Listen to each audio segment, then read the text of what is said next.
And now let's make that random call with today's $10,000 question. Who shot Alexander Hamilton in that famous duel?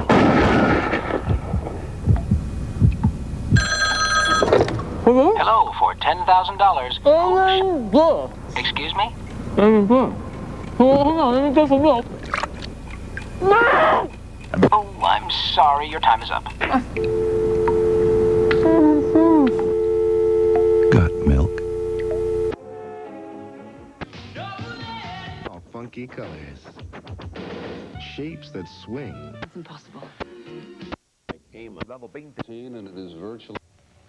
This episode brought to you by the End of the World.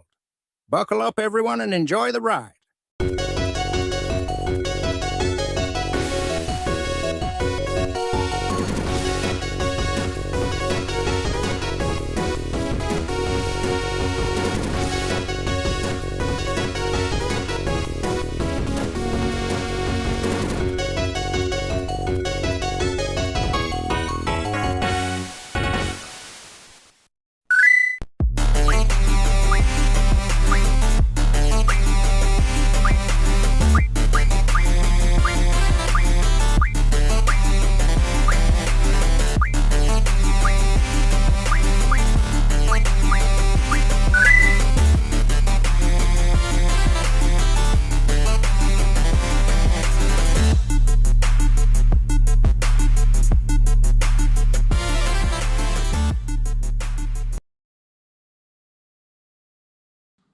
Good Lord, everybody. Thanks the Apocalypse, and we're super excited about it. We're here. I know I am. Oh, Lord, it's playing on the other screen. We're super disaster. Here to have a good time. What is this, episode 25? Oh, goodness. Yep. No, 24. 25, apparently. Oh, okay. Jason's one behind.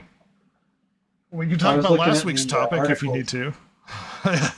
Well, it's because I did change the title to the articles. Is the problem? Oops. And that's why. Hold on, I'm doing it right now. How dare you? And with us, I had this idea to do this really silly intro, but I forgot what I was going to... Oh, yeah. With me are the Four Horsemen of the Apocalypse. Your host is Conquest. We have Jason, who's War. Ross, who is Famine, and Silver, who is Death. Man, I got gypped. Yeah. I just did it in order. Don't get upset about which part of the conquest and destruction of mankind you are, Ross. Oh, well, If you want you to know I'm upset. If you want to, we can switch you from Famine to Pestilence. I would like that better. Either way, you're really focusing on Africa. Oh. It's I don't you. like that at all. I didn't do it. You did it. I didn't do it. I didn't do it. You did it. You picked. This is your fault. You're the one that's riding the horse. It's all gross. And Well, green. so are you, mister. Well, yeah, but I'm Conquest. I'm the cool. Yeah. guy. So you're helping Putin. Maybe I'm ushering in my own goals. Maybe that's... You're also whispering in Xi Jinping's ear, too, aren't you? a little bit. I like to hang out. Uh-huh. He's got good Chinese Microchips are food. calling to you. They are. I've got designs against Taiwan, if you will. If you will.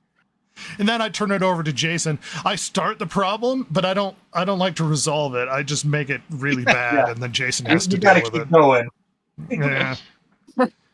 Whatever, not my problem, man. I set the fire and run away, and Jason's like, "What'd you do?" Nothing at all. Don't worry about it. Jason, how's it going? Pretty good. I can't say that I did a whole lot this past week. I finished out watching, I think it was season 5 of My Hero Academia.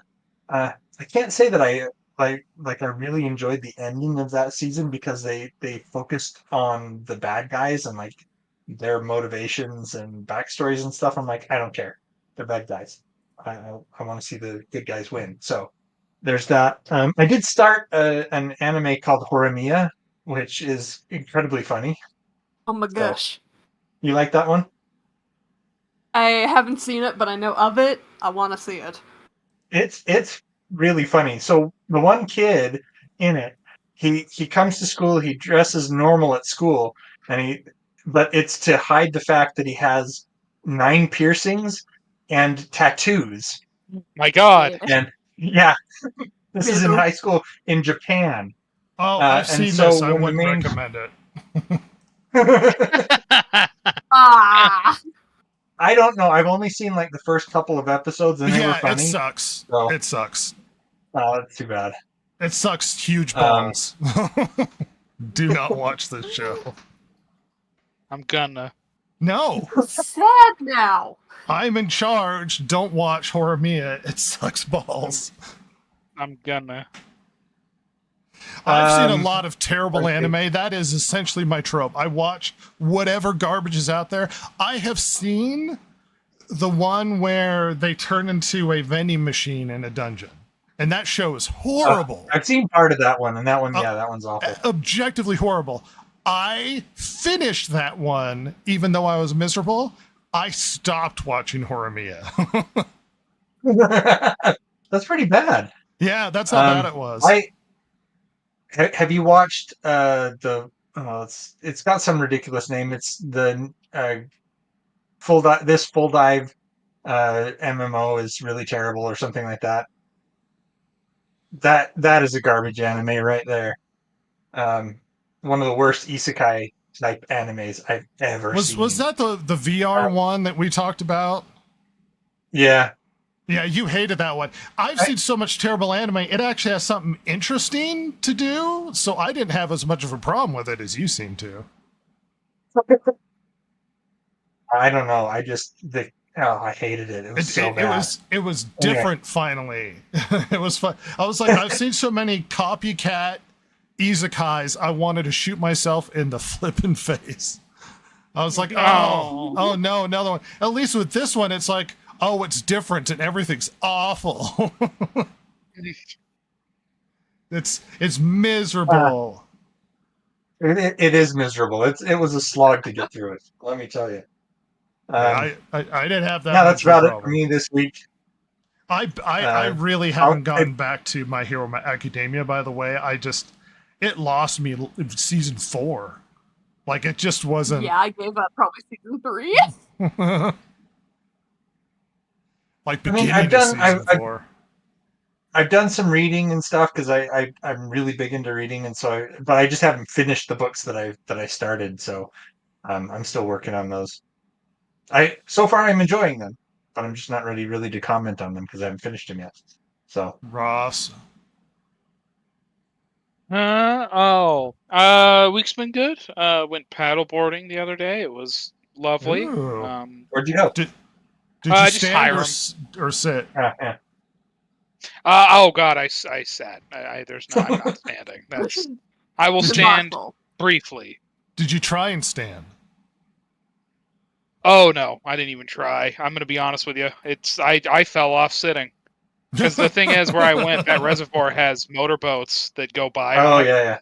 So you get some pretty decent waves going, and there was a couple of them that caught me off guard because I was like adjusting how I was sitting, and it just hit me just right that I was like and fell off sitting. So All right. but it was enjoyable. It's nice. Good It paddle. was lovely.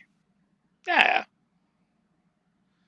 Oh, and I also started watching the movie Harikiri, the remake, made by Takeshi Miyake. And oh my lord, the beginning of that movie is horrifying. Anyway, just thought it I'd really let you all is. I've seen it, and it's It's really dark. well. And on top of that, I would point out that it is actually kind of a counter to what you would think of as classic samurai movies, because it's Yes. very cynical about traditional samurai culture, and especially the attitude of seppuku and harakiri and stuff. Like he's like, this is stupid. Yeah, it's fascinating. I want to watch the original because that one has Mifune in it, the original, and I love him. He's great. Yeah, I've seen the newer one. I've seen. Yeah, the newer one. it's dude. That beginning is just awful. My lord. But Yeah, anyway, so yeah, that's what's going on. It's just I found it fascinating that classically there's a lot of like aggrandizing of samurai culture, and Harakiri is very cynical when it comes to samurai culture, which is like, oh, you were a little bit offensive, like you're a bit of a bum. Well, we're gonna give you exactly what you want. That's what you wanted, right? And it's like, oh, yeah. uh-oh. Yeah. Oh, look at it. Look at it.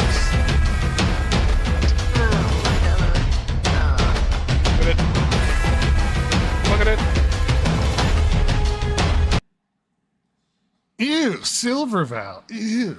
Ew, Val. Oh, what's that smell? Oh, it's you. Hi, hey. I didn't see you there. Me, the hotel. Oh What God, did I you just not? see you. Giant me. kaiju monster? It was me, Austin. It was me the whole time. It was me the whole time. Ugh. You got no chance. And then the giant Godzilla cat comes gorilla walking down Main Street. Sort of thing. You got no chance. What's No up? chance Silver? of suing him. No. I really had nothing interesting this week. My Worked on gosh. animation stuff. Ooh. Did calculus. Ooh. I did catch up with the latest season of Cobra Kai. And? So much drama, I don't know how I feel about it. So I've watched a bit of the first, but I have to wait and watch with my mother, so I am taking my time. Not everything needs to be consumed immediately, and I love me some Cobra Kai, so we are going to ease our way through it. I don't want to... It's the final season. I don't want to blow it. Like, I am more hyped for Cobra Kai than I even remotely am hyped for Stranger Things or whatever. It's like, Stranger Things is Yeah. fun. It didn't release the whole last season. I think it's like 5 episodes or something Yeah. is out right now. But it's like, I feel like it gets more and more teenage drama as the seasons go on. As long as they have karate fights, I'm okay with the drama. As long as, well, you're talking in luck. yeah, because as long as, like, if they're talking about who stole whose boyfriend and stuff, and then it results into, like, roundhouses to the head, I'm okay with it. Oh my gosh. Brett's here for it. Yes, I there am here is for that. Ross, I need to bring you in on the Cobra Kai bandwagon. You want to know something that is perhaps sacrilegious? Yes. No. That would require me to watch Karate Kid. Well, you need to watch Karate Kid. I mean, there are a lot of movies I would like to force you to sit down and watch. It's just your time permitting. Yeah, you know what? We this next week we will hang out. Did you watch The Paper? Whether it's I don't have access to Netflix, remember? I live away from my sister, and it now detects different zip codes, so I can't, like, every time I get on there, it's like, so you want to pay more? And it's like, no, I don't want to do that. Yeah, I'm gonna still bring it up and harass you about it. I mean, that's your prerogative, and I don't blame you. All right. As long as you're okay with it. Well, that's a strong phrase, but I accept it. I have accepted the fate of my punishment. But I haven't watched. Not watching The Paper on Netflix. The Paper's really good. You could watch Girls in Panzer. I do need to. That is. Yes. At any You are rate, correct. we are here with the Four Horsemen of the Apocalypse. So why such doom and gloom for this podcast? The title and the topics and whatever. I sat down this week and I started to think. And I started to think about what on earth is going on with the world right now. Let me paint you a picture.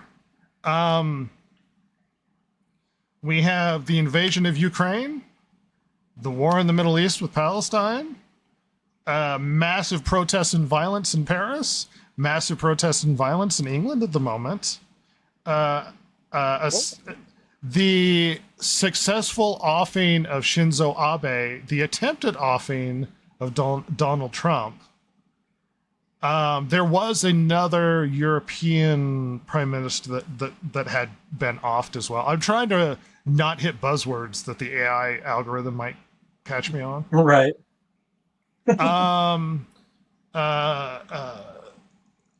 North Korea keeps trying to remind us all that they're very dangerous and they've got weapons. China keeps trying to remind us all that they want to attack Taiwan. The economy has been shaking itself apart. We've had a massive collapse of the internet, and flights aren't being able to fly. It's basically Y2K all of a sudden. Jason will talk about that later. Like, everything is falling apart. And in terms of the internet, this is perhaps the worst I've ever seen the internet. And the internet is really bad. But this is about the worst I've seen it. Would you agree this is the worst you've ever seen the internet in terms of dialogue and whatnot? Yes. Definitely. It is at a fever pitch. If you are into conspiracy theories, now's the time. Because good Lord, people, conspiracies on every direction, the sort of nonsense people make up with like the Trump thing, people are claiming he put ketchup in his hands before he touched his ear to make it look fun. It's like, goodness, the conspiracy. If you're into conspiracies, now's your time. Yes. Oh yeah. People are claiming that Vince McMahon taught him how to blade. Yes. Yeah. No, you know. And on top of that, we've hit so not being a political podcast, but we talk about pop culture and what's going on with the internet and celebrity and stuff. We're going to set aside opinions about Donald. All right, whatever you think about him, it is a momentous event.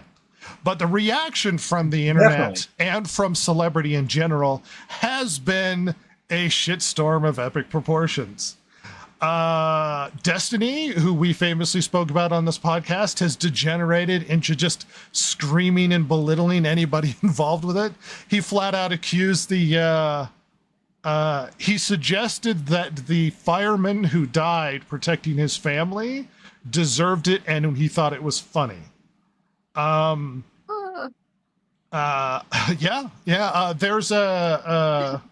There's one of the main writers on The Verge suggesting that Trump deserved it. The lead writer, Alyssa Mercante, the lead editor, Alyssa Mercante on Kotaku, made fun of Trump for what happened.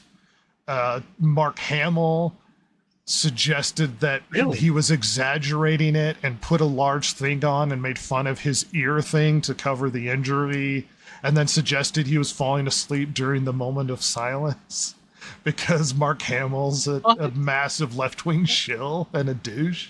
Oh my God. Love his acting. He's a horrifically bad person who, not to drag up his own personal life, but let's remind everybody, his son got a lady pregnant, and Mark Hamill pressured her into trying to get a abortion because he thought it would ruin his son's life. And for the longest time, he hadn't met the child. What a guy. Yeah, Mark Hamill's not a great person. Yeah. Kyle Gass. Never find out about your heroes. Precisely. Kyle Gass, half of Tenacious D. There's a video out during their concert that's going around, their tour that's going around Australia. He was having his birthday, and they brought out a present. Everybody sung happy birthday, and they asked for a wish, and he goes, "Next time, don't miss Trump." And it's like, ooh. Hot takes. And the internet has gone insane. As we talked about last week, let's try not to demonize each other. Well, people who have been demonizing other people for a long period of time on the internet, accepting that it was acceptable, have basically broken their minds. That people are falling apart, and all of the worst parts of people's natures are bleeding onto the internet objectively. Kyle Gass, they had their concert canceled. He lost his agent. He did an apology. And today, I know it's in the news, we'll just bring it up now. Today, apparently, he removed his apology from Instagram. So he stopped being sorry about what happened. Maybe. which is also backlash upon Jack Black, who also had to put out an apology. We don't accept violence. Well, regardless of what you think about the guy, it is disgusting to cheer on murder and then lament that it wasn't successful. I'm just going to be a hot take, everybody. Hot take. It's not good for society to do these sorts of things. You're not pro the offing of political people? That's not something you're into? Not avoid usually. Buzzwords. Did you see the really funny meme where somebody had that close up of Trump on the ground and there's blood going down the side of his face, and oh my God. And Trump goes Shinze, and then it shows Shinze in a cloud, and he goes Donadu. It is not your time. Shinze. Oh my God. I loved it. Oh no. I loved it. That is great stuff. And I started to think, is the world falling apart? Like, what's the classic curse? May your children live in interesting times. That literally all of we are in an age where big momentous events are happening constantly. Massive elections throughout Europe and America, conflicts all over the place. May we live in interesting times. And on top of that, there's massive damage going on to culture. People are attacking what are considered classic heroic figures. They are attacking classic storytelling. There's a lot of cynicism going on. And we are falling apart. Let us trumpet the doom and gloom as the Four Horsemen of Apocalypse approach. Things are crashing all around us. The internet is the worst it's ever been. Our culture is deliberately damaging what we would consider classic heroic figures. The Acolyte happened, which is a sign of the apocalypse. Jason, what on earth is going on? So, as far as the cloud strike stuff goes, is that what we're doing right here? Well, we can talk about it in addition to, but in the general discussion, Okay, so which I tweeted out general earlier, discussion. Everything's falling apart. Right. What do you think's going on? So I think there's a couple of things that are going on here. One, we have the anonymity that has always been, one of the. It's both a blessing and a curse on the internet. We have or at least the feeling of anonymity. If somebody really wants to track you down, they can. They can find you. People are being fired for their takes on the internet. Like, people are losing jobs. Professors are losing their positions. This is happening right now. Cancel culture swinging around. And that's the thing. It's like you have the ability to comment on, and this is, again, the internet is both a blessing and a curse. We have the ability to be anonymous when we're online, because when we're going and we're posting something, we're not necessarily posting it using our name. We're posting it using a username that could be just about anything. And then on top of that, you have the ability to comment on anything. So somebody posts a news article, somebody posts an opinion piece, somebody just tweets out something. Anybody and their dog can get on and respond or comment or whatever they want. And at that point in time, they don't see the potential ramifications. The thing is that if you and I are sitting there and we are talking about something and I make an off-color comment, it's between you and me and it doesn't go anywhere. But if I'm on the internet and I make an off-color comment, I don't have the option now to just limit that between you and me. The guy Gas that just made that particular gaffe. The thing is that got posted. Yeah. even if it had been just a con, obviously it was at a concert in front of everybody. In the past, nothing would have happened from that. Now, Jack Black may have said at the time, "Oh, we don't condone violence," and may have gotten upset. And made it sounds like the band is kind of breaking up now because of this. Well, perhaps I can have a cynical take on Jack Black. He laughed Sure. when it happened and didn't poo-poo it or get upset until after it was posted on the internet and the shitstorm came their way. Right. And so the thing is that in the past, we wouldn't have even heard of this thing. It never would have gone anywhere. But because he did it at a concert, and the fact that I can videotape the concert on my phone while I'm there and stream it live so that the entire world can find out about it. You think it's this had already existed and the internet is amplifying it? I do. That there's I think nothing we all- actually different, that it's just, this is how people are, we're awful. We are awful.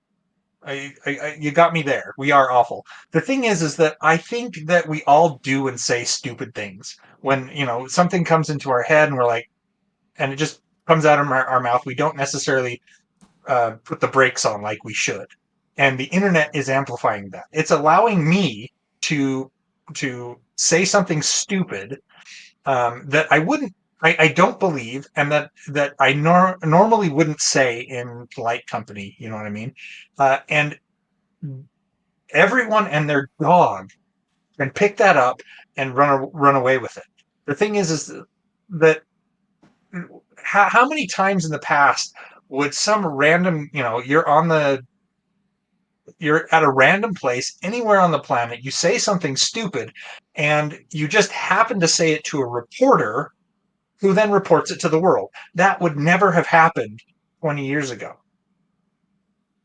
That's something that people can do now. It's like you tweet something stupid, and the next thing you know, you're on the 10 o'clock news.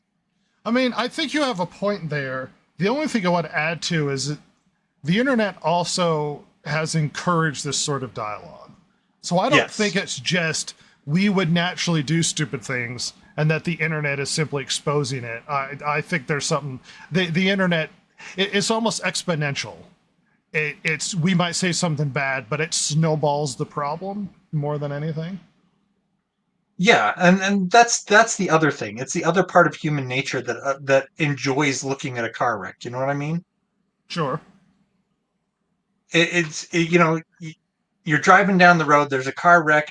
How many people, instead of just minding their own business and going past the car wreck, how many people slow down and balk as they're going past? This almost seems like what's happening with the internet, where we've got this thing that somebody tweets something stupid and everybody needs to jump on it and just like, oh, we gotta see this, we gotta see it for ourselves, and they pass it around to people. They're like, oh, did you see this this thing that somebody posted? So it's that free accessibility to everything at any time that is also, in my mind, exacerbating the situation. And everybody's got to have a take on it. It's like you're expected to weigh in on every topic, even if you are extremely ignorant when it comes to the topic material. Everybody's got to have a take. Everybody's got to weigh in. And extreme emotions and reactions to things get more play than more passive ones. Yeah. And the thing is that people come out and say, so I was watching stuff on YouTube about this, and Piers Morgan is a controversial figure, let's say, and he was actually talking to a Democrat and one Republican at least. There were three people. I don't know the affiliation of all of them, but he was talking to the Democrat and he was saying, how come you don't condemn this? How come you don't condemn, and this meaning the people that are, talking to Destiny. I think that's the video you're referring to. He may have been. Because Destiny had a horrible take on Piers Morgan, and Piers Morgan called him a disgusting human being. Yeah. And Piers Morgan is like, I am not a conservative. I am not on your. I'm not anywhere on the spectrum of well, he's British. United he's States not politics. right. But his point was that any kind of joking around about people losing their lives or poking fun at these people is disgusting, and we should stop it. And he's like, why can't you do that? Why can't you say that? I don't think And the guy that he Destiny's was talking joking to, around. who might have been Destiny. No, Yeah, I don't it is think he was. Destiny. He called him a subhuman, and that he was talking to Yeah, I Destiny. think you're- That's who he was talking to. And Destiny, let's be. I don't think I would classify this as being fair, but to clarify Destiny's current emotional situation is his wife left him, so he ain't doing super great.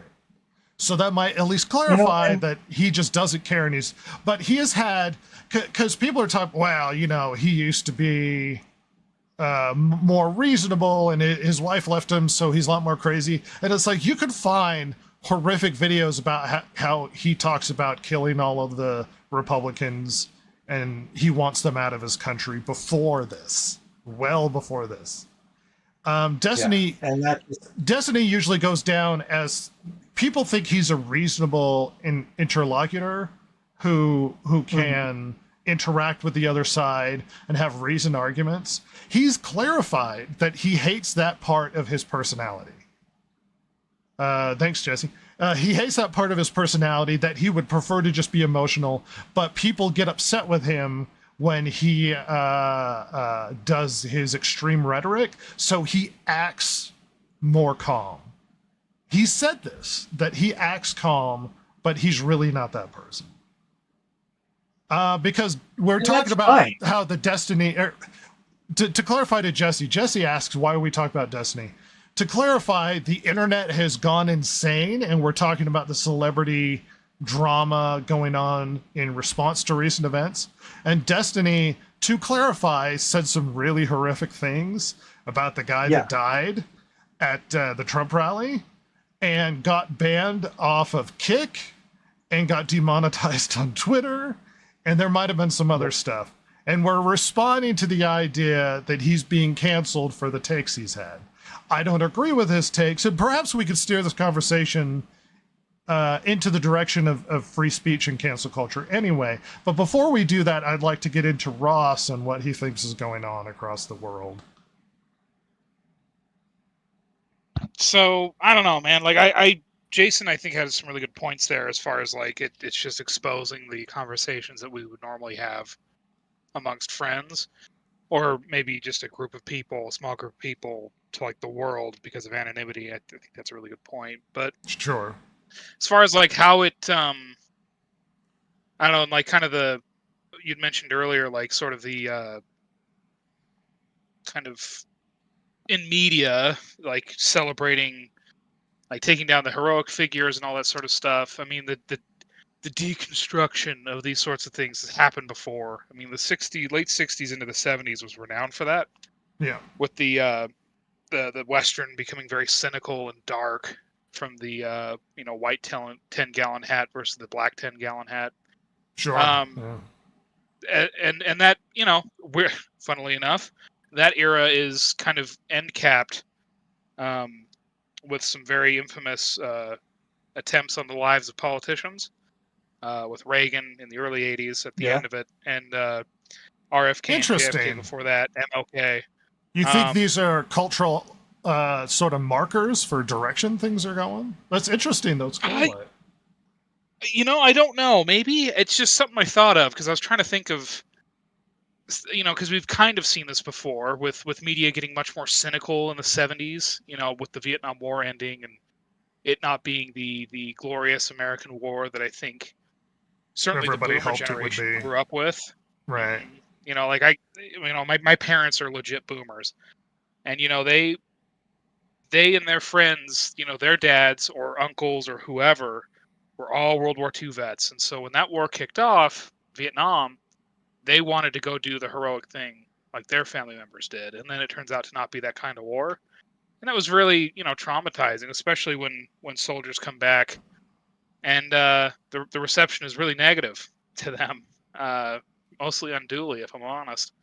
Yeah. Well, they were doing what they were asked But- to do, but yeah. Yeah, exactly. Like, it's just insanity.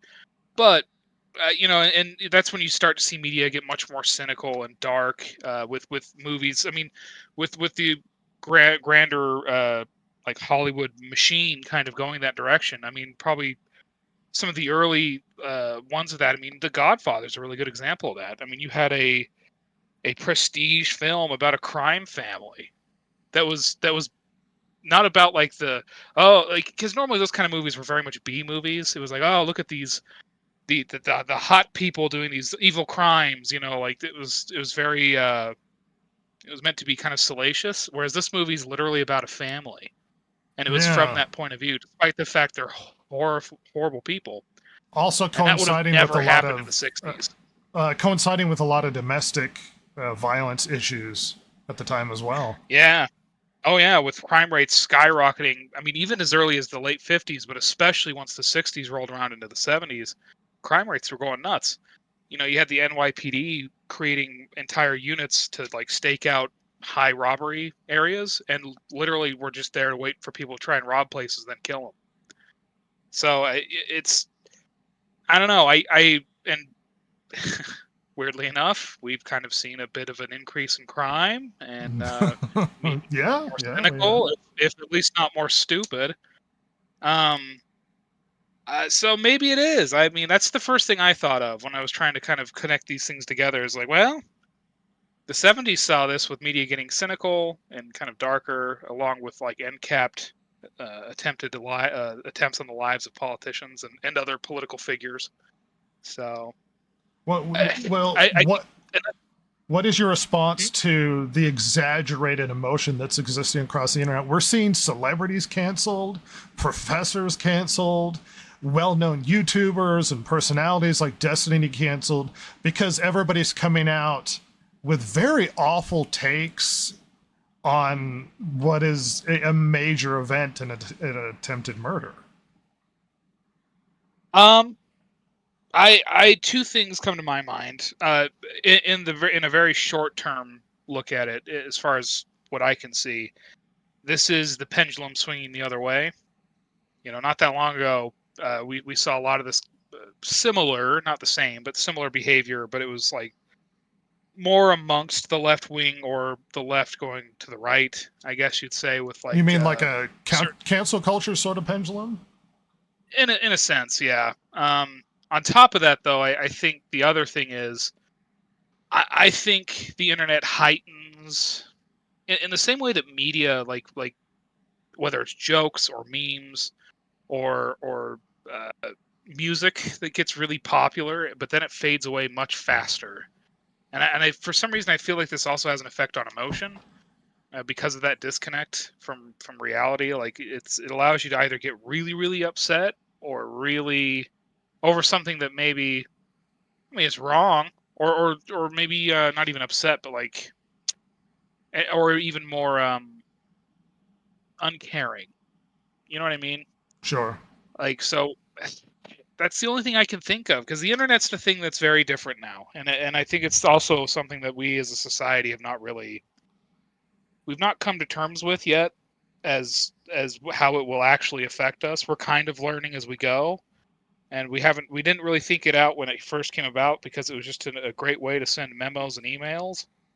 And adorably, we thought it would be edutainment all the time. And as it turns out, it's just this like horrific life form that we don't truly understand. Yeah, where people just say the most horrific things they could think of and then are shocked when they come back to bite them because all they did is type it into their phone. Yeah. Silver, we have had a massive amount of like TikToks being posted of people screaming that the guy missed. A massive amount of TikToks posted about how upset they are. A lot of the conspiracy theories about how much they hate one individual, or that it's all been faked. I mean, conspiracy theories are just rampant right now. What's As the resident fetus who was born yesterday, what is your connection to the Chillins, and what do you think is going on across the internet? Because this is the worst I've ever seen it. The worst. I'm not on things like TikTok and other social media, and I haven't seen really any of this stuff until you brought up what our topic was going to be. But it is pure insanity that people are like, oh, we missed. How can you wish that murder on someone? I mean, even if you don't like him, I don't know, even it's if you appalling think to the me. worst. Yeah, even if, like, say my worst enemy, I wouldn't wish death on them. You mean me? That, yeah. I don't wish death on you, Brett. Well, you wish it, but you're going to This is do it kind by of your what- own hand. Val wants that satisfaction. See, this is what I was kind of talking about. It's like, you know, we're sitting around, we're chatting, and we're like, oh, that guy, the world would be better off without him. You know what I mean? We would say something like that between ourselves, and it would go no farther than that. And we all kind of understand that, yeah, the world might be a better place without a certain person in it, because there might be a terrible individual. But we're not calling for the death of that person. And the fact that I on the would internet push back you can on say that something rhetoric. like that. I would push back Go for on it. that because I think this is qualitatively different. Because what you said reminded me of the argument that was made in 12 Angry Men. It's like, oh, I'll kill you, or that sort of thing. But it's done rhetorically. You don't mean you're going to go kill the other person. You don't mean that the sort of the rhetoric. I think rhetoric in this country has gotten to such a fever pitch that they mean it. I think Kyle Gass means it. I take Destiny for his word when he says it's funny that the Trump supporting fireman died. I take him at his word. I don't think that this is just talk between friends. I think they mean it. I think I this is totally true. get that. And what I'm saying is it's an extension. It's like this is one of the things that I was hearing in some of these videos and things that I'd seen on YouTube. It's the fact that there are so many people that for so long that have been saying things like this over and over and over that people start internalizing it and thinking, yeah. And that's kind of where it you know, you and I were just chatting. We may say, you know, the world would be a better place without somebody, but like I said, it would go no further than that. But when it gets to the point where now it's going to everybody because some idiot said something like that online, there are people that are starting to believe that and starting to believe that they should take the next step in the progression of, I think that this would be a better place. Well, I can do something about it now. Well, and That's what I'm saying. I'm perhaps saying that, if- you know, in the past, it never would have gone anywhere. But now, because there's so many people demonizing people online, the cancel culture has gotten so bad that now if you just like off funny, suddenly that's, ooh, we need to, that person is so bad. And Well, now it's well- gotten to the point where people will take action on it. well, let me reframe it slightly, and then we'll go back to Silver because she's got the best takes. If we shut up, Silver. If we perhaps look at this in a sense of the internet only responds to the more extreme takes, and when people get on the internet to get attention, they make more extreme rhetoric, and the very nature of the internet encourages these types of outlandish emotional responses because those would get attention. Even just cat videos of people making faces or whatever it happens to be, TikTok videos are all emotionally driven stuff. And so when you're talking about politics, it's always got to be the most extreme, perhaps, response to things. It's like, oh, this is the worst thing ever, or I really like that this person almost killed somebody else, or whatever. And that by the nature of the internet, people exaggerate their emotions to such a degree that it's become sort of we create these echo chambers of anger that bolster over into statements about how awful this person is. It's funny, and you could take this we're going to avoid the obvious man in the 1930s, but you could take this to almost any figure throughout history who rightfully should be demonized for things they do, like a serial killer or something. And oftentimes people say it's like, well, I knew him socially and he seemed like a quiet, nice guy. And the problem with how I was going somewhere with that and I completely lost it. I think the point is we snowball people's characteristics into things that perhaps they aren't. And especially the internet encourages that. It's like, I'm not a big Donald Trump guy. Politically speaking, there's a lot he doesn't align with me. Morally speaking, he doesn't align with me. There's other stuff he does. I wouldn't have picked him in the primary, yada, yada, yada. But he has become a caricature that has inflamed the internet and rhetoric within this country and especially worldwide, where people characterize him in ways that he probably isn't. It's like making him out to be the little guy with the mustache. And it's like, well, he hasn't killed 6 million Jews, so let's calm down with that. But it's like, no, he basically is. He's gonna kill us all. It'll be the end of democracy. And it's like, I suppose, and that's the biggest problem with the extreme rhetoric, which we talked about last week. I suppose if you believe this, you feel an obligation to do something about it. It's like it's like the thought exercise people do. It's like, well, would you kill the baby version of the little guy with the mustache? And it's like, well, to stop the Holocaust, World War II, and that sort of thing. And it's like, if you genuinely believe this figure is that person, would you not have a moral obligation to intercede? And the question then becomes, are we overdoing the rhetoric to the extreme in order to encourage people to oppose somebody that you really just disagree with on taxes or disagree with on immigration or whatever the political position happens to be? Anyway, you keep trying to intercede there, Jason. I think that it's that. I think that it's that. It's the thing is that if we have a reasonable conversation, it gets nowhere on the internet. You know, No, if we the have a internet's not for reasonable reasonable conversations. No. So you have to demonize the other side. You have to say, "Oh, look, they're bad. They're they're kicking puppies and things like that." So it's like we have to go down that road, because if you don't, then nobody will see what you've written. Nobody will follow you, and because of that, you run into the like you said with the echo chambers. You're just talking to the same people that are amplifying your beliefs to the point where you then, like you said, you believe that you have a moral imperative to do something about it.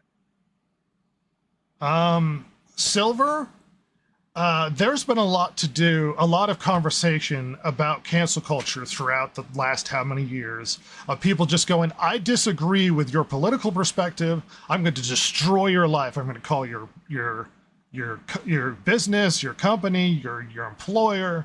I'm going to make sure everybody knows your take is horrible. I'm going to harass you because I just disagree with your politics. Cancel culture has been a massive conversation across the internet and in politics for quite a few years now.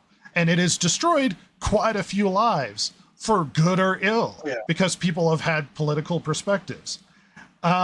People are saying in this regard, and I'm addressing this to Silver, is this not cancel culture, but instead of directed towards the right, it's now coming from the right for people attacking people who are responding to the events that happened with Trump? It makes me think of I think we've had this conversation before with with having freedom of speech.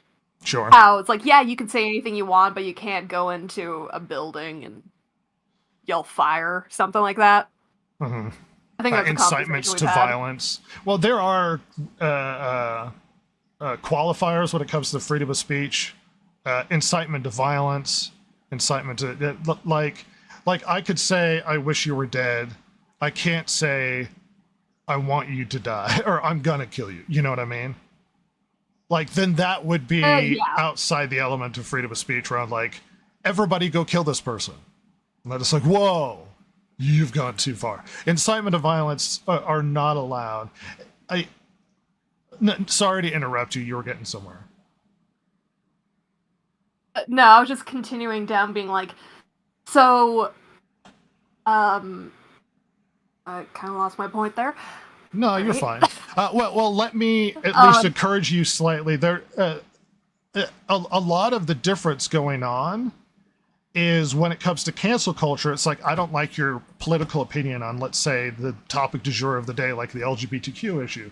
Whereas I would classify the difference being with current rhetoric going on is it's about someone dying. And I would consider that a vastly different thing when compared to cancel culture of other aspects. Because Destiny has been on the internet saying cancel culture isn't real, and then recently said, well, now you're okay with cancel culture because it's happening to me.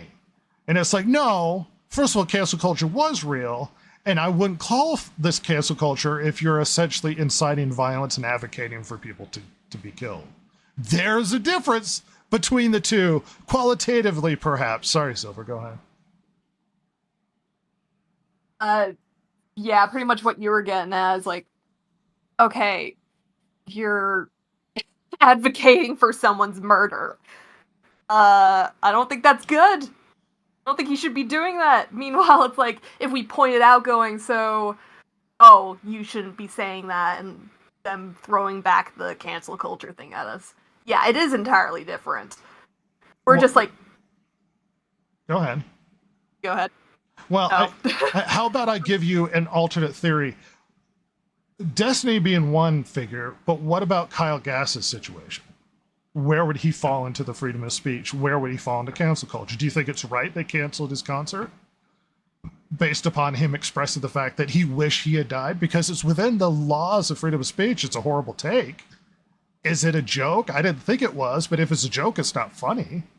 Whereas there's a difference between sort of what Destiny was saying, but when it comes to what Kyle Gass was saying, as inappropriate as it is, it still would be classified as freedom of speech. Should he be canceled?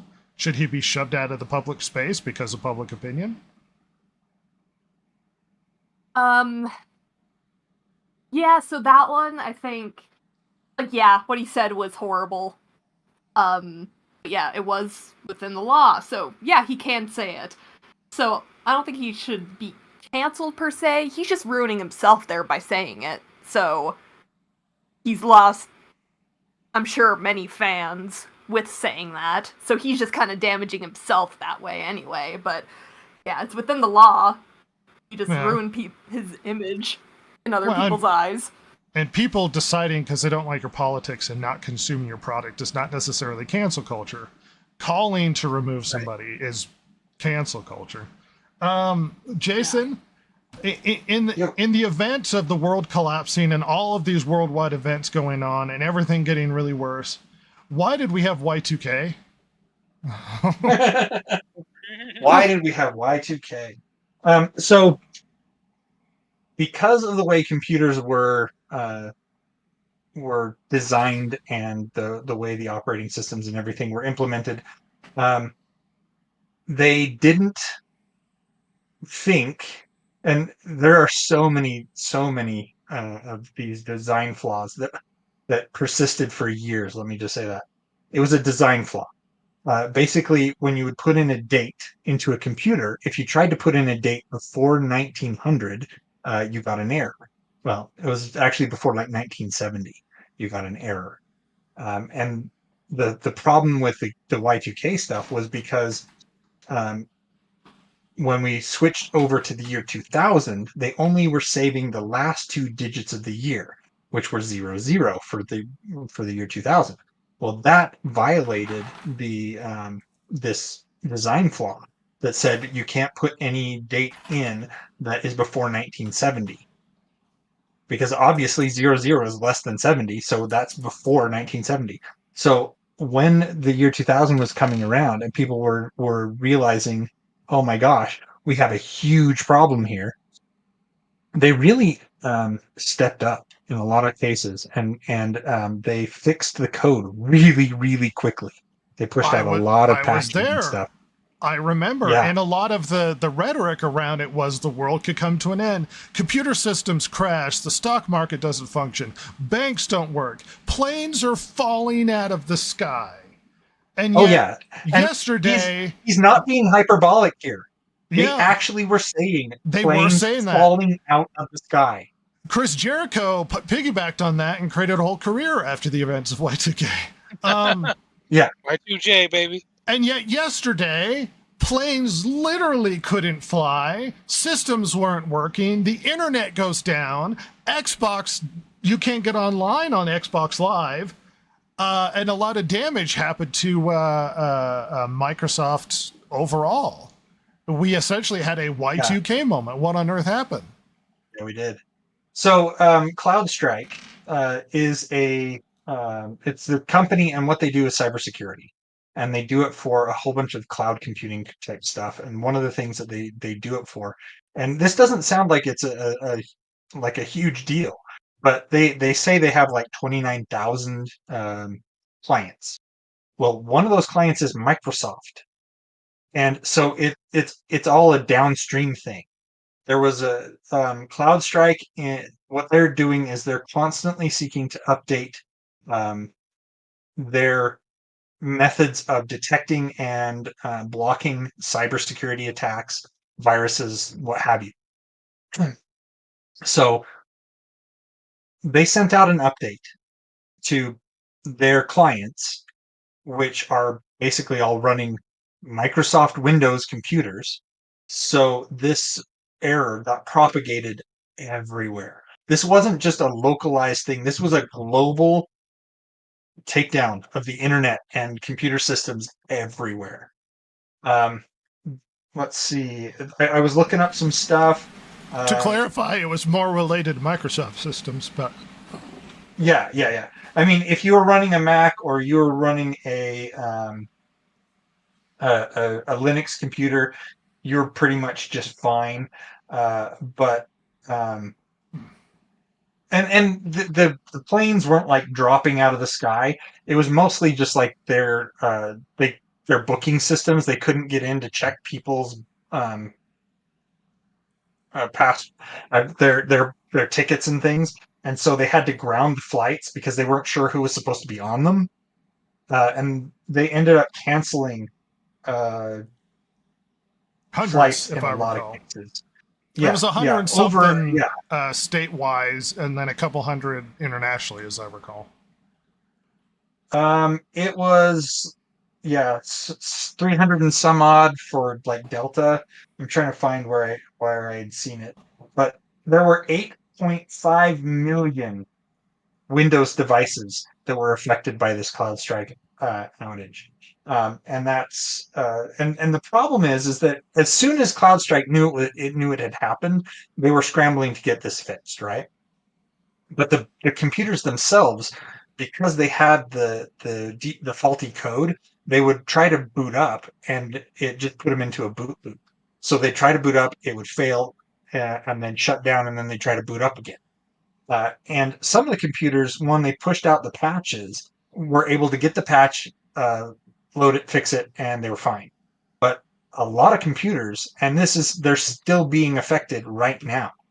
And it sounds like it's going to be weeks before they get them all fixed, because they have to be manually fixed. You have to go in, boot into safe mode. You have to delete some files that are corrupted, and then reboot the computer. And at that point, it can finish its boot cycle and get the correct update, and it's fine after that. But because not everybody knows how to boot into safe mode, or find these system files that they need to get rid of, it's going to take a tech, and the tech is going to have to go to each computer that's affected, get it booted into safe mode, and then fix it and restart it. And so basically they're going through and manually fixing all these computers that had this faulty code loaded to it. And one individual code problem caused a massive cascading effect that practically brought a lot of things to its knees. Somebody estimated that it was like billions of dollars that weren't able to be transferred because of the effect it had on banks. I mean, this affected banks. It affected a lot of municipalities, like cities and things. They weren't able to process a lot of stuff going on in the courts. a lot of hospitals and doctors' offices were running their clients through their scheduling systems, and they couldn't access them, so they were canceling appointments left, right, and center. The only time you couldn't, or the only time they didn't, was if it was a emergency kind of surgery thing. But if it was something that they could put off, they're like, yeah, we're going to reschedule with you as soon as we can get back on. Starbucks was affected by this. It's kind of funny. You could go into the store and get your coffee, but if you were trying to use their mobile app and order ahead of time, no, you're SOL. And the NHS, which is Britain's healthcare system, they were like basically shut down, and this extended even to like 911 emergency services. You might not even be able to dial 911 and get somebody. That's how bad this was. At the federal agency levels, like the CIA and the FBI and stuff like that, apparently they have a bunch of fail safes in place so that if stuff like this happens, they can still get their jobs done. And so they weren't really affected the same as some of these others. But it just kind of is one of those things where we now see how fragile Yes. our infrastructure actually is. Incredibly so. Oh, Much yeah. like the Brazilian electrical system? We'll set that aside. Ross, is it time for tinfoil hats and the return of paper money hidden in our mattresses? Listen, baby, it's always time for that. You like lumpy sleeping? You know what? Not too. Oh, I love lumpy sleeping. That's the best stuff. Not to get political, and I won't really. All I'll say is there have been other incidences in the past 5 or 6 years that have proven to me we really shouldn't go to paperless money. Like just all in the cloud money. That's going to be a really bad idea. We're going there, but yeah, no. I mean, this has been a thing that God, for at least since I left high school, that I've noticed. Every now and then you'll see on the news, new report shows infrastructure, blah blah blah. Like whether it's physical infrastructure like bridges and dams and things like that, or our electrical system, and then on top of that, our sort of electronic infrastructure as far as the internet and computers and stuff. It's been a thing that's been mentioned a lot, and I think things like this happening will hopefully wake us up a little bit. I kind of hoped the same thing with COVID. This idea that us relying on everything coming from overseas is probably not the best idea for everything. Like, it's fine for the $10 rug you buy at Walmart, but, for things like life-saving medicine, maybe we should keep some of that here. Well, they had that problem with masks where all the masks were made overseas, so we just didn't have any, and they wouldn't ship them to us because we didn't have enough, and they made them all. So we had to start domestically producing masks, and it's like, health necessary products should be made locally, and that goes for every country. But this does make you feel vulnerable because it's like, oh, how easy it all comes crashing down. Oh, yeah. Yeah, it's not going to take a lot. I found some more data on the flights. It says over 3,000 flights had been canceled within, into, or out of the United States as of Friday night, and more than 11,400 were delayed. And that was just United States. 42,000 flights were delayed globally. Silver, do you think we're running everything well? Do you look forward to the future where you wake up one day and you can't get the internet and the electricity doesn't work and nobody will take your money and nothing functions because one bad code or perhaps a malicious virus hits the wrong computer? Because one YouTube channel's not playing on loop in Brazil. Yeah, precisely. Oh, it's bad. It should not be like this. Well, you would hope the smart people in charge would be managing things, but this tells you how utterly, I guess, poorly structured and easily things can come crashing down upon us. And it takes very little effort. I mean, that's why we have, in terms of internet and stuff, a distributive system. That way, everything isn't come from a individual source. It's sort of spread out through about a bunch of different hubs. That way, it goes down in sections, not overall. And then we have one bug that hits all of the computers running Microsoft, and everything goes down. Oops. It's like having all of your passwords stored in one place. It's not good. You think the that's the bad? sticky What do you note on mean? the side of my monitor isn't safe? I don't think so. I mean, I don't think people will be able to crack the code of 1234B. Because usually people do A because you have to have a letter, but I did B because it's second guessing the hackers. Yeah. Make them think just a little bit. Make you think a little bit. Does this make you hopeful for the future that everything's going to be there when you get it, when you become an adult? I don't have hopes. That's good. Keep those expectations real low, Val. Keep And then them you can be down. happy when they're exceeded. Push them Yeah, down. I'm keeping them down so I'm not more disappointed later. That's how you do it. Well, if you keep them down too and things get better, then you're surprised. Yeah. You're like, ooh, I thought we were all going to be like walking around with donkeys and tin pots banging against ourselves, carrying our cutlery. That's what humans evolve to. Pretty much Working over apocalypse campfires. happens and we become the Harfoots. Well, my secret hope is we're going to be running Mad Max sort of scenario. That's what I'm hoping. Ooh. And I will be master sitting on top of you as you're my blaster. Do you wish to be the blaster to my master? I will start out wearing sort of BDSM outfits, and in the end, I'm going to have a little professor outfit. Confusing. Yeah, there you go. While I want we're you all to riding know- the train. I want this to happen very much so. I need this. Well, to happen. you're Lord Humongous. Absolutely I am. With my weird twink army. Yep. That's me. Can Jason be the little kid with the boomerang? Oh, that's Ooh, I like absolutely that. Jason. Yeah. Who cuts off my weird like page boy's fingers. Yeah. The crier. Yeah. I love seeing him as an adult talking about it. He's like, yeah, it was a weird time. It's weird. I was living in holes Weird and throwing experience. boomerangs. It's weird. Son of the Mouth of Sauron, if you recall. Oh, They both had matching yeah. outfits. Yeah, the guy that played the Mouth of Sauron was his dad in Mad Max. Or That no, it was the is dad of the other kid, not the savage kid with the boomerang. The kid I'm talking about is the one from Thunderdome near the end, because he's the one that flies the savage children who live in the ruins of Was Once a City. I'm getting my Mad Max lore mixed up. I'm Wait, the sorry. weirdo pilot in Mad Max is the Mouth of Sauron?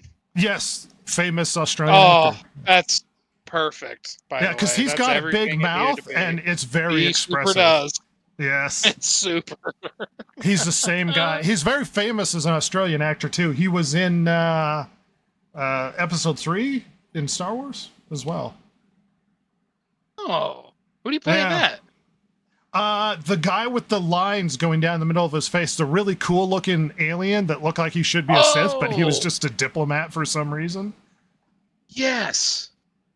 Yeah. And everyone's like, That ooh, is look him. at that cool alien that was in the trailer. And he's just some guy in there for 2 seconds.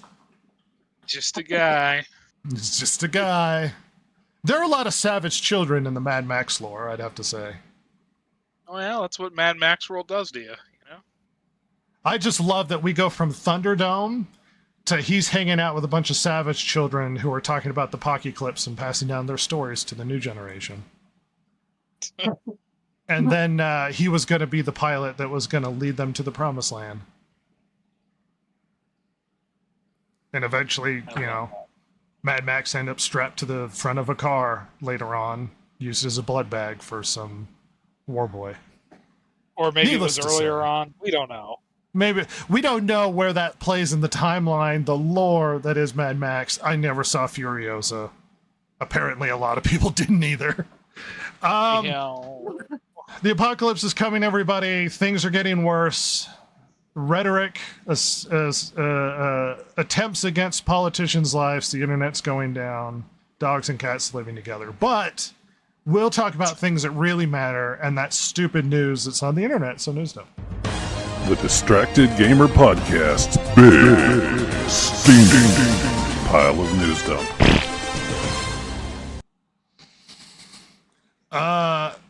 As we join this news segment, if you haven't heard the turd sound, that means that we're going to go through a bunch of news really quickly and get this. We're essentially going to try and get it out as quickly as possible. The news dump is a lot of news thrown at you. Really, don't metaphorically speaking, Ross, and also literally, I do this sitting on the toilet. oh my god, If you we're gonna move get to another canceled for room. that, and we deserve every bit of it.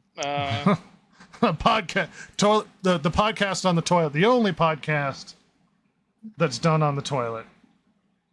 My legs are already numb. Like my legs are already numb. Well, guess what, everybody?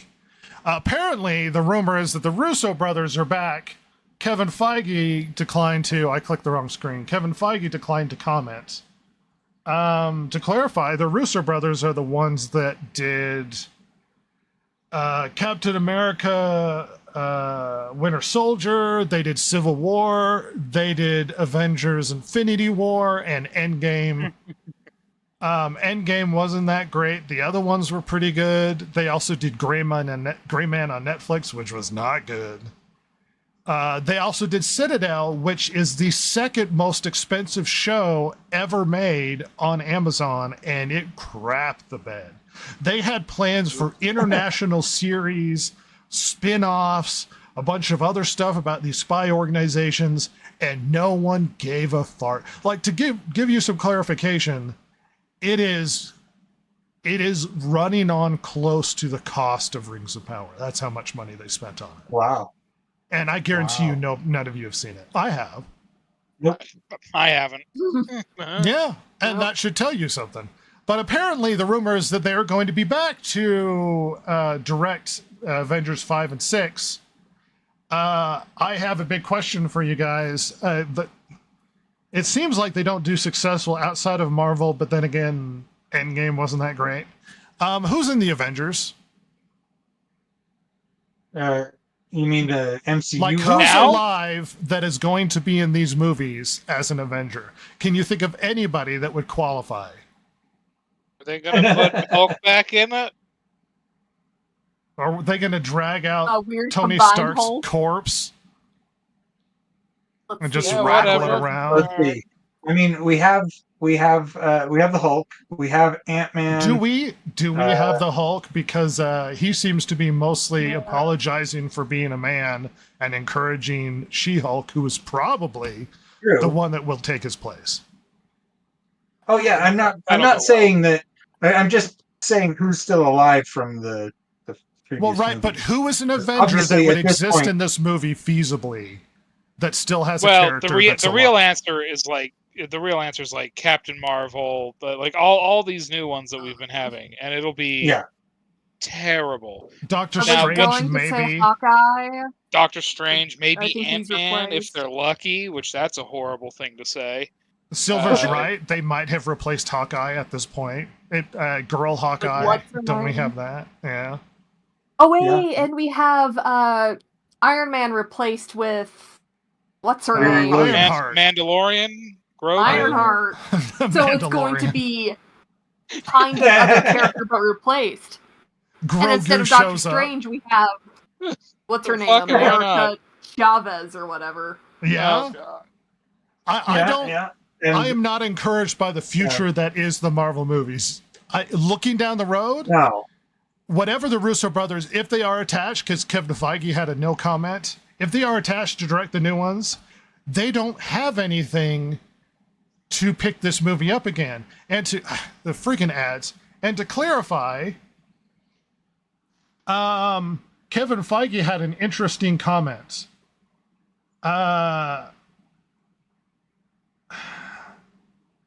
I'm having trouble finding it, but basically he said that let's see. It doesn't necessarily mean the director brothers. He talked about the characters in it, and he said it's not, the characters are not necessarily going to be the ones that we already know about. So they're just going to throw in new ones, I guess. Right. Which is a cringe moment right there. It's like, I don't know that I want to see an Avengers movie with your B-list roster of heroes. Which they haven't established. I want as your below. A-list. At 2 p.m. on a Tuesday afternoon. It's going to go really well. Exactly. Well, and they tried to reboot Marvel and add a bunch of new characters that no one cares about. No one cares about. So I don't know if the Avengers are going to do anything or even have a remote hope of going anywhere. I mean, they need a reboot, but that deserves another discussion. What on earth do we think is going to happen to Marvel? At any rate, we need to keep shifting on and get this dump out of the way. Apparently, Microsoft has laid off its DEI team and wrote an internal letter blasting how DEI is no longer business critical. I feel that this is a step in the right direction. It seems to be more of a liability. There was a study that came out recently that said it was something like DEI is not a marker for success, and that apparently the study went through a bunch of companies that went through that DEI political phase, and essentially were able to prove that it was more of a drain financially than it was did it helped the company. It was costing them way more money than they were. Well, because like the other aspect of it too, it's not just them trying to expand the audience. I mean, I'm sure that's how they try and sell it, but they also get money for that from various organizations, right? Well, they are heavily encouraged by giant investment companies to do this through money. They basically giant investment companies have been forcing this. The fact that it's not even, they're now getting to the point where it's not even worth that. No, you know what I mean? Yeah. Like that's bad. That's really shocking. Because companies will do stupid things if it means they get a trickle, a little something from somewhere, whether it's the government or investors, whatever. Anyway, Halo TV show's been canceled, and this is very recent. Oh no! Ross is really bummed out. He's a massive Halo fan. Ross, how do you feel about the events going on? I am so happy it's dead. I am shocked it made it to season 2. And frankly, I think this is further proof that Microsoft couldn't find they couldn't fight their way out of a wet paper bag holding a razor blade. Like they are such oh my god. Halo, all the properties that Microsoft has had have been managed so poorly. With the things that made them so much money in the late thousands or early 2010s have just been ground into the dirt. And Halo is the prime example because it was the golden goose. And they, 14 years ago, if you would have come out with a Halo TV show, people would have been falling all over themselves to watch it. It would have been huge. All of that rumors about a Halo movie with Peter Jackson attached apparently couldn't get off the ground. Yeah, or Neil Blomkamp. Yeah. And they didn't get. I mean, they got some stuff made at Weta Workshop. And I think that was to make the Halo 3 ads. But the Halo TV show, by all accounts, because I haven't seen it, was a massive fumble. That they essentially interpreted Master Chief's character just horrifically badly. He took off his mask. If you've ever played Halo, he never takes off his mask, or you never see his face. Right. So it seemed to have been a huge we gotta fumble. sell the actor, Well, that was their excuse. We need to see the actor. And it's like, have you seen Mandalorian? It worked for them. Yeah. At any rate, apparently Twisters is killing it at the box office. Is the big winner this weekend. Twisters. In some ways, this doesn't surprise me. Well, there have been some controversy around the show. Apparently, the initial people are like, oh, well, global warming and stuff. And the director came out and said, this has nothing to do with global warming. And they're calling him anti-woke director of Twisters. But essentially, his messaging was, I don't want to make a movie, a big action, exciting movie with political messaging. I just want to make a fun movie for people to see. Drinker made a tweet about this movie where he was like, nobody asked for this movie. Nobody was going for a sequel. This wasn't anything anybody wanted. And he's like, but it's a lot of fun. So apparently it's a lot of fun, and the word is out that it's an enjoyable movie. Which a Twister movie should be. I'm a big fan of the Twister. Yeah. That's why to me it wasn't surprising. It was like, hey, we've got this movie. It's just about disaster. Come watch it. It's like, hey, yeah, that's fun. Coming in from NPR, Netflix ends its cheapest ad-free subscription. It looks like you might just be forced into ads on Netflix. The basic plan was $11.99 per month, and they're phasing it out. So, yeah, the basic ad-free... I regret the death of cable. Because now we just have cable again. I mean, that's all this is turning into. Yeah. It's a brave new world, Jason. You can't get out of the way. Everything's going to cost real more. Doo-doo. This is one of those side things. I don't know if anybody really cares, but one of the big executives of Dungeons & Dragons named Kyle Brink, who famously said he wanted white men out of the hobby, is no longer working at Wizards of the Coast. And it wasn't announced, like he didn't go out and go, I was fired. People found out that he no longer worked at the company from his LinkedIn. So it seems like some companies are moving away from the exaggerated rhetoric that is going around businesses, because it is not an indicator of success, shockingly enough. Yeah. See, this is one of the instances where it's like, you shouldn't be there if you're saying our main target demographic and our main strongest consumers should be gone. Yeah, but people aren't making business... bad business practice. Well, yeah, but people aren't making business guy decisions. They're making ideological, political decisions. Because all you need is businessman with cigar sitting there going, make me money. And that's all you need to do. But instead, they're making ideological decisions. And apparently, it's damaging the money. This story has been big in the background if you've been remotely paying attention to sort of the nerdy realm with Genshin Impact. We're going to address it really quickly. So apparently, there's been a flurry of accusations that Genshin Impact has not been very representative. They released a new pack showing off a lot of their new characters, and there weren't any minorities in it. And the internet caused a fuss. Genshin Impact had been around for a while, and everybody knew that it wasn't a very diverse game with, I don't know, anime characters. It's hard to say if they're Asian because they're anime. Right. So it's like they're either Asian or white or something. Genshin Impact could do whatever they want to, and if you don't like the representation, then don't play the game. That would be my take. And if it's such a problem, then maybe it will affect their bottom line. That a lot of people are checking out and not playing the game because they don't like the representation. But harassing them and creating a massive petition campaign to get 70,000 signatures to force melanin into some of the characters. All right. I hope the developers just basically turn their back on those guys and just say, no, we're not going to do that.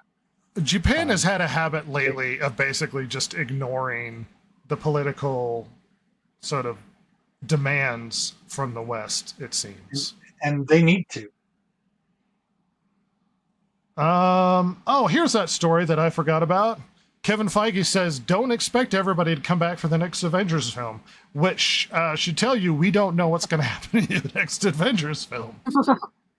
When he says that, see, as someone who doesn't care about the MCU or comic books in general, that's very funny to me because I immediately go, well, yeah, you killed a lot of them. Is that what exactly. Mean? Or do you mean the ones that you've been trying to push that's gone? He is actually talking about Phase 4. That was supposed to set up the new stuff, and he's basically saying, don't expect all of the characters that debuted in Phase 4 to show up in the next Avengers film. Oh, that's hilarious then. Yeah, that's literally what he's talking about. Phase 4 famously introduced a bunch of new characters from projects including The Eternals and Shang-Chi, Moon Knight, She-Hulk, Miss Marvel. All of these movies failed. All of these. and many more. Yeah. It sounds like some of them will be playing a part in the Avengers movies, but not all. We'll have more from Feige soon. Not a good sign if you're a big fan of the current direction of Marvel, I guess. Because it doesn't seem like they're going to carry over some of them characters. Considering that most people don't seem to be fans, it sounds like one of those we need to change direction because nobody likes us. There are rumors in the background suggesting that they are going to be changing directions, but who knows? Moving on to an article from Deadline. Apparently, there's a rumor that Disney is going to be pulling out of Doctor Who, and they famously funded a lot of the recent season. They seemed to be extremely disappointed with the success of the original season. Go ahead, Jason. Yeah. Well, I was just going to say, in the article, it was like they were expecting Disney to be really behind Doctor Who at this convention or something, and basically they relegated him to a table in the back kind of thing. And it's where like, Doctor Who belongs. Mm-hmm. Right. Yeah. Not just because I don't like Doctor Who, but it was the worst performing Doctor Who ever. Yeah. Like, period. So there are rumors that Disney, and to give you some clarification, Disney paid for a lot of the recent season. Hey. Ooh, BBC ain't gonna like that. Neither Neither will the taxpayers, for that matter. Apparently, Space Marine 2, the complete game, is leaked online. What? Yep.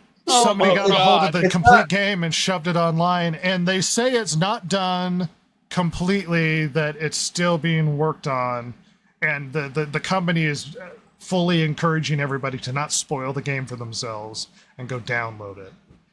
But if you recall, it's not the last game to be leaked, but the last big one that heavily damaged a game and a company was Half-Life 2, if you recall. Yeah, that's true. Which set the game back a year, and they had to completely rewrite the source. Yeah. But not good news for Space Marine 2 devs.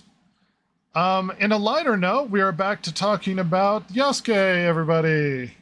Apparently, God, I was wondering where it was. This is the lighter one where they're saying that this could lead to a diplomatic incident. Yeah. Apparently, there's a political aide working for the Japanese government who talked about how there's been a massive backlash and a lot of letter writing to different government agencies in the government. And that the government is apparently, to quote, while the government has not taken action yet, they are waiting for final release of the game to decide if there is mounting pressure in Japan to address the issue with Ubisoft portraying false information to Japanese children. Which, as I know in the West, there is a laissez-faire attitude of accurately depicting historical events and the history of the countries in the West. Japan is very protective of their history and their culture. And if they think it damages Japan in some way, they will address it. There have been very famous Japanese YouTubers to come out and call for the cancellation of the game. There have been Japanese politicians addressing the drama. As much as we might think it's not that big a deal because we do it to our characters all of the time in our history by rewriting it and depicting it inaccurately, Japan seems to be taking this seriously. So we could potentially see a response by the Japanese government, and it looks like they may be waiting for it to be released before they attack Ubisoft, apparently. I mean, it's good that they're at least waiting. Yeah. They're like, well, see the final product before we get really pissed off about this. Because Japan is not a free country, as free as, let's say, a lot of other countries are, like, let's say, America with freedom of speech. If Japan thinks it damages their culture, their history, and their children, they will ban that game. Yeah, and Ubisoft will likely be forced to make a altered version of the game if they want to release it in Japan. Of all of the countries you want to be 100% behind your game, when you're depicting it in their country, Ubisoft is fumbling the ball if they need Japan to be okay with it, because they don't seem like they're okay with it. Let's move on. Apparently, the game that Sweet Baby Inc. was heavily involved in is Flintlock, The Siege of Dawn, released recently. No. And it has had abysmal player numbers. Apparently, as of this image taking on Steam, they were peaking in the 400s of players. All-time peak of 648 players playing the game. Oof. Oh my gosh. I don't know how it's reflecting on other platforms like Xbox and PlayStation. Well, Xbox will be a little bit inflated because it's on the Game Pass. You can know that. So Correct. Yeah, and they do tend to count those as like sales or whatever if they even download it. yeah. The game was added to the Sweet Baby Inc. Detective Steam Curator list, which seems to I be love that they have that. the list of death for people added to it. And there were people attacking the guy who made the curator list and going after Steam to try and get upset. But all the list is any company that worked with Sweet Baby Inc. that made a game. That's all the list is. And it's like, we don't want you to be aware of the games we worked on. It's like, wouldn't you be proud of this? Yeah. Like, I don't... Yeah. But the numbers don't seem to be doing very well, and maybe it's a reflection of Sweet Baby Inc. that it's the kiss of death. I don't know thing is specifically that the quality of the game, but it doesn't seem to be well received well. Jason? I was going to say, the thing is that if the game was good, it wouldn't matter if the game appeared on the curated list, because people would still say that this is a good game. I expect that the game was focusing more on diversity than it was on story, gameplay, et cetera, et cetera. And so I don't know. I'd have to look into it more deeply to definitely say that. But the thing is that it would get around. That even though it was on the list, that it was still a good game. That, and it just hasn't gotten around. So. Moving on, Viggo Mortensen had an interview recently where he talked about the 13 Lives that he did with Amazon, and he was really annoyed that it didn't go to theaters because the movie was really good. And it is really good. I would recommend it. It's on Amazon. It's great. But in the conversation, he kind of lambasted current Hollywood as I get pop-ups. Somebody asked him why he hasn't been in a lot of big movies, and his response was, I don't really look for or avoid any kind of genre or any size budget. I just look for interesting stories. It doesn't matter to me what the genre is or what the budget is or who's making them. I never do a movie just because so-and-so is directing it. It has to be about the story. If I think I'm right for the character, that always comes first.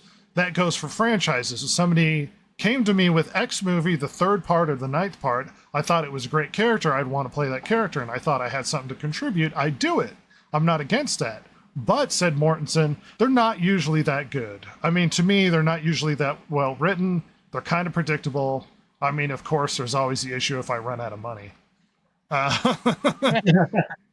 At least he's being realistic about it. He's saying, look, this is how I take a role.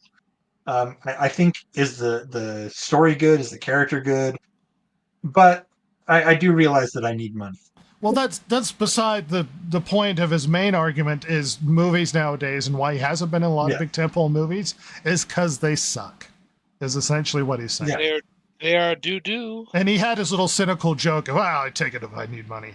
But more or less what he's describing is movies are not good, and that's why I'm not... Because they essentially asked him, why haven't you been in any big movies lately? And he talked about his motivation for why he picked movies.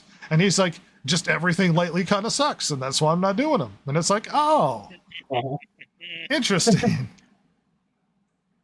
Touche, Viggo Mortensen. Shifting on, we can briefly talk about this. It was kind of addressed earlier. FDA Trade Commission has accused Xbox of inflicting consumer harm and product degradation after a massive price increase to Game Pass. Ross, you think they are degrading their product and damaging it and requiring the Federal Trade Commission. Because essentially, shockingly, people, when it comes to things like stocks and companies, the FTC will actually go after a company if they make a deliberate decision to damage their brand because they're there to protect shareholders. You're not, shockingly, you're not as a company, especially if you're openly traded, allowed to just tank your company on purpose. And apparently, the FTC is accusing Xbox of consumer harm and product degradation because of the recent Game Pass increase in price. I am shocked considering what is going on with what has happened with Netflix. For how many years? Where they keep upping the price? I don't know, Ross. I mean, I'm glad to see that, this bureaucratic thing that we pay for is actually doing something. You want to know what my cynical brain says? Oh. My cynical brain says that somebody's nephew is a lobbyist, and it's been a while since they squeezed the Microsoft teat, if you will. Because very famously, Microsoft paid nothing in lobbying in the '90s, in the mid '90s, and by the late '90s, they were paying millions because the FTC the Congress made the big stink about investigating them and maybe getting them for monopoly sort of problems. It reminds me of an analogy. So in basketball, they don't pay that hard of attention to things like double dribbling, right? Yeah. But every now and then, the refs get really strict about double dribbling for a few things and make a bunch of calls. And it's not because they're trying to be strict about double dribbling, but what they do is they make a big point about it to try and make sure everybody's paying attention, and then for the rest of everything, they neglect calling people out on double dribbling. And so that might be what we're getting, where it's like, we don't like what you're doing. We're not going to pursue everything, but because you're high profile, we're going to make a point just so that everybody else maybe stops double dribbling, but they're still gonna. Yeah. It's almost more of the point making than anything else. I mean, you're probably right, and that's actually very astute. That's probably the case, because it is interesting. Because I mean, we've seen this happening with Netflix constantly. Yeah. And they just why haven't they called them out? No. Yeah. Someone likes Netflix. Stop it. Yeah. So I'm getting a pop-up, but I ain't gonna do cookies, everybody. An OG Karate Kid movie is making a side scroller. Is this yours, Jason? Yeah. They're basically taking Karate Kid and they're turning it into a side scrolling beat 'em up like the Scott Pilgrim versus the World, and it even has that kind of same 16-bit or 8-bit aesthetic. Uh-huh. It looks kind of nice. Nice. I'm into side scrollers. I'm into beat 'em ups. Silver knows. Gosh dang it. Rings of Power's newest elf character only adds fuel to frustrating criticism. Jason? Yeah, so the next season of Rings of Power is going to introduce Círdan the Shipwright, who is an elf with a beard. He's the only oldest elf. He's the only elf mentioned in any of Tolkien's Legendarium that has a beard.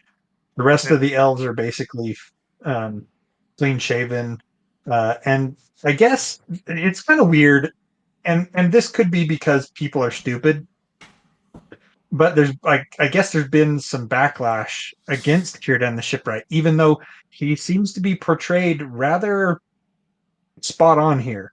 He's older looking, he has a beard, and that's kind of his thing in descriptions of him in the Legendarium. But people are still whining and complaining. Is this about a it knee-jerk online. reaction to elves don't have beards, and then they're like, he has... But it's like Círdan's the only one that has a beard.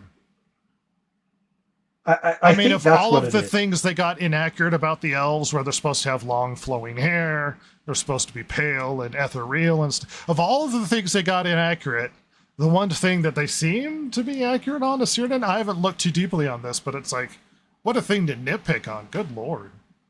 Yeah. He's supposed to be the oldest elf remaining in Middle-earth, like, period. Get hyped for that, Ross, because Ross is a big Rings of Power fan, if anybody didn't know. Oh, yeah, that's me. You know how I am. Rings of Power and all over the place. And we're going to end this podcast talking about an interesting story I saw show up on the Hollywood Reporter where they were reflecting on the strikes. And apparently there are some people looking back on the recent strikes and saying it might have been a massive self-inflicted wound. That had excessively damaged the industry. And I would agree. After the massive problems that happened with COVID and basically Hollywood shutting down and all of the damage it did to the theater system in Hollywood, going on strike almost immediately afterwards was not the wisest idea. Stabbing the victim more as he's trying to heal is not going to help the film industry. And apparently some are reflecting on the fact that it may not have been worth it. But there was money in that pocket still, and I was going to get it. They want a piece of that streaming pie, is what they wanted. And I don't blame them, but yeah, it's funny that, like, because it's all kind of a symbiotic relationship. Yeah. In relation to the unions with the automakers, it's like, we want more money, but are you going to still have a job if you collapse the auto industry? As an aside, Ross, before we get out of here, Bethesda has unionized. What? Yes. No kidding. Yeah, there's a recent news I saw. I didn't add it to this, but yeah. Bethesda, as in, aren't they owned by old Microsoft now? Bethesda has unionized. That's what I got for you. That is wild. We'll see how long that I wonder if Microsoft is going to be super cool with that. Yeah, well, historically, I'm sure they are, usually. Just like Walmart, you know? Yeah, Walmart famously okay with unions. Famously. They're super chill. They honestly, they're big fans. I mean, you know. Well, that's fascinating. I'm just curious to see how that goes. I mean, to one be day fair, ago, or within hours, Bethesda officially becomes the first Microsoft game studio to fully unionize. Wow. I mean, and it's a wall-to-wall union. Everybody is in. Holy cow. Yeah. I mean, like, not to be weird, but I mean, of all the industries, like, gaming could super use it. I mean, in a sense, they have really bad work cultures. well, so to clarify, I'm not a big union guy. I'm a big free market guy. Okay. But private unions hold a purpose. Private unions who unite to push back against things as a collected group to get better working conditions, better pay. I don't have a problem with it as long as it's not compulsory, as long as you're not required to be a part of, because you should have freedom of association. So the gaming industry, which has been a crapshoot for a long time, and it has been a gig economy with horrific working conditions where they make them work for days and days without sleep, because of things like crunch time. The gaming industry deserves a remap. And if unions will help them at least stabilize the situation going on in the gaming industry so that the working conditions get better because of how bad things like crunch happen in the gaming industry, I have no problem with this, assuming they don't get too big for their britches and end up causing a lot of problems, which unions tend to do. So hopefully this ends up being for the better and not one of those situations where it's just another game company that used to be huge that we're just going to shut down because screw them. We'll see where that goes. At any rate, we are going to get out of here kicking and screaming like always. Really quickly, Jason, what to leave us with? Oh boy, duck and cover, man. Duck and cover, the end is upon us. Ross? I look forward to all the beautiful things in Rings of Power that we will watch and discuss, and I'm sure it will all be great. It'll be the greatest thing ever. Silver. Jeez. I'm going to die. All right. We all. I thought there was a follow-up to that. No, Start stocking up the toilet paper again, everyone. The apocalypse is coming. Let's paper get that gold. going again, huh? Paper gold. You'll get those guys that bought like warehouses of it and then were forced to give it back because how bad things got. They're like, wasn't one of them in Utah too? They might have been. They might have been. Like West Jordan. That's like West Jordan. So prepare for the end, everybody. The apocalypse is upon us. We're going to get out of here. Hopefully, we're still alive come episode 26. But we will see you next time.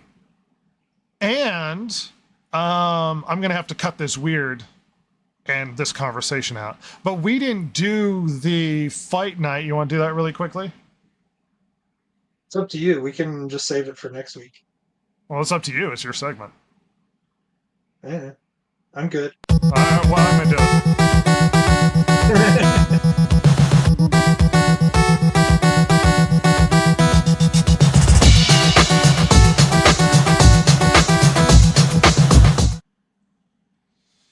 All right, Jason, what do you have for me? This week on the fight, we are actually in the semifinal round. We have Luke Cage, height 6'6", 425 pounds, bulletproof skin, damage immunity, super dense body mass, healing factor, superhuman strength, hand-to-hand combat, superhuman durability, and he is up against Mr. Negative. Mr. Negative, 5'11", 180 pounds. He has Dark Force. He has Healing Factor. He has Superhuman Strength, Mind Control, Hypnosis, and he is an expert with a sword. I don't know.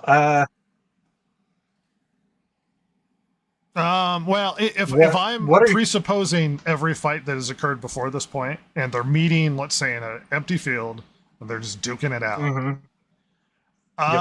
Honestly, as powerful as Mr. Negative is, I'm probably giving it to Luke Cage, specifically because Mr. Negative's powers, as powerful as they are, the counter Luke Cage has is his durability. Yes. And I think that negates the other. Their strength is on par with each other. Mr. Negative, it seems that he relies more. Actually, Mr. Negative is a little bit stronger than Luke Cage. But Luke Cage is a very, very durable individual. That's kind of his thing. Stat-wise, from what Marvel gave us, if you're just looking at the stats, it looks like Mr. Negative should win. But knowing how powerful Luke Cage is, I would give it to Luke Cage. He's much more durable. He could weather the Dark Force energy or whatever and get in close and just pound him into the ground. And that would be a big factor countering the two. But that's how I would see the fight. That's kind of my assessment as well. I do. This is, I think, a closer match than than some of the other ones we've had, just because of his stats. But yeah, I mean, Luke Cage. That's, like I said, he does outweigh Mr. Negative by quite a bit. So not only is he weathering those things, but Mr. Negative is going to have to exert himself a lot more to cause any damage to Luke Cage. I agree. With the super dense body, So, anything from our Kaiju Beast or Ross? The peanut gallery over here. Yeah. You already know I'm going for my man Luke Cage, baby. Oh yeah. Works at a barber. I like that you all just reinforce our opinions. Makes me feel like I'm always right, even though you just don't have. Think for yourself. Good Lord. I mean, look at Mr. Negative. That's hard. That looks like a loser. I mean, if that's how you're going to assess your vote, just looking at him, it's like, he looks like a loser. Well, I mean, that's what you're going to do. Look at that dork.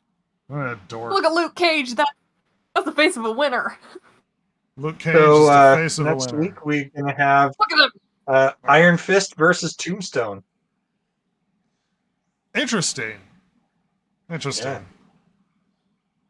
We'll save that thought for next week. At any rate, we are going to get out of here. Continue screaming. This podcast has lasted far longer than anyone needs it to.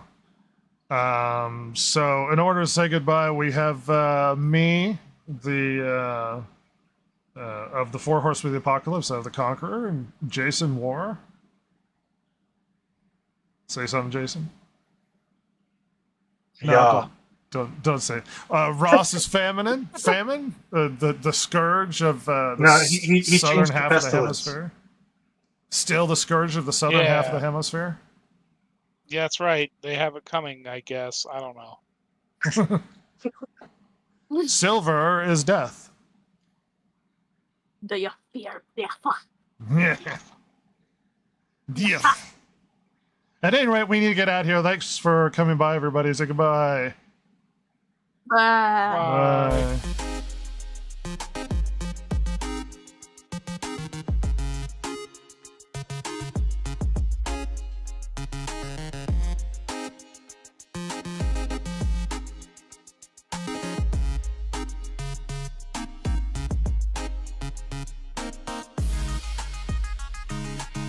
If you like the show, follow Rhett, Jason, Ross, and Silver, the world's most lethally stupid internet personalities, on Twitter at DG Podcast or on Instagram at Distracted Gamers.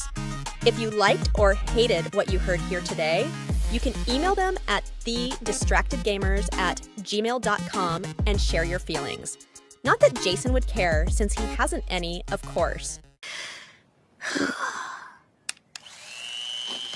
Oh my God, it's so juicy!